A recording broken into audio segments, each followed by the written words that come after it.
In this video, we will be looking at the impact of workplace fatigue on patient care. Specifically, we will be focusing on the impact of fatigue on healthcare professionals' decision-making and on patient safety. In this presentation, we will be focusing on the effect of fatigue on clinical decision-making skills. Some may also refer to this as clinical reasoning.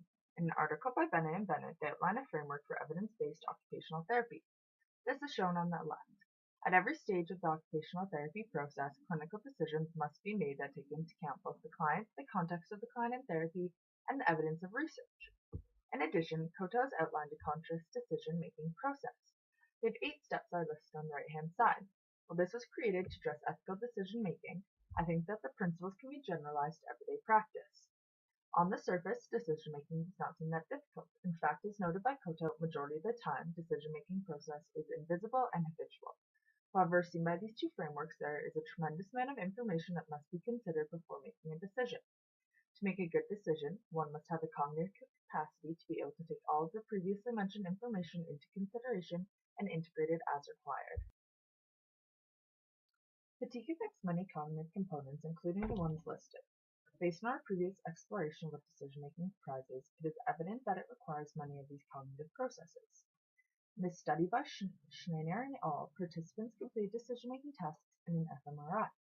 The participants completed 3 different decision-making tasks. They compared within each subject their scores from the first day and the second day, which followed 24 hours of sleep deprivation. They found that behavioral performance on simple decision-making tasks remained relatively unaffected by sleep deprivation. However, the complex decision-making tasks that required integration of multiple simple perceptual matching decisions was significantly impaired. They also found changes in brain pattern activity. The effect on patients are huge and can vary greatly, such as the examples on the slide. Overall, fatigue can impair your decision-making skills, which could lead to poor client care by you not making the best decision. CAOT endorses 6 safety competency domains identified by the Canadian Patient Safety Institute, which are written on the slide. When looking at the safety of a patient, most think of medical errors. Within occupational therapy, errors have been defined as omissions or commissions in practice, which occupational therapists felt responsible, which had serious and or potentially serious physical and or psychological consequences for the patient, and which would be judged wrong by knowledgeable peers at the time they occurred. This is based on the CAOT mission statement. Here are a few effects of fatigue on a person's cognition and emotional well-being. A survey by Baldwin and colleagues found that residents who are working extended hours were more likely to report serious conflict with attending physicians, in addition to increased alcohol use and instances of unethical behavior. Similarly, Papp and colleagues found that the majority of residents described profound adverse effects of sleep loss on job performance, personal life, learning ability, and motivation. Some negative effects of fatigue on patient safety are listed. Many of the studies look at physicians and nurses. The concept of client safety in occupational therapy has limited research. A national survey on occupational therapy errors found that the most common errors are misjudgment, lack of preparation, lack of experience, lack of knowledge, and insufficient communication. It is clear from the previous slide how when sleep deprived, misjudgment, lack of preparation, and insufficient communication are at an increased risk of happening. To bring this into more OT context, I have some examples of problems that could arise if an OT is fatigued. Most studies have been completed on nurses and physicians, and many studies look at night shifts, time on call, and extended shift hours.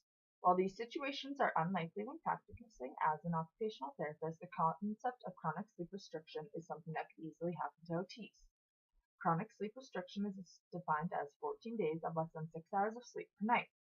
This is found to produce cognitive performance deficits equivalent up to 2 nights of total sleep deprivation.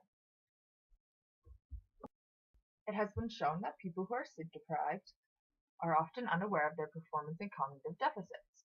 This is why self-reflection may not always work. Sleep diaries may help in that you'll be recording the number of hours you are sleeping each night so you can determine if you're chronically sleep deprived. Additionally, there are apps that you can download onto your smartphones that will record your sleep cycle based on your movement during the night.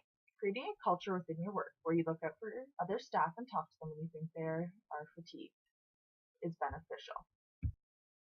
Here are some suggestions from an article by Louis Frank. Some of these examples are more relevant to other professions such as nursing.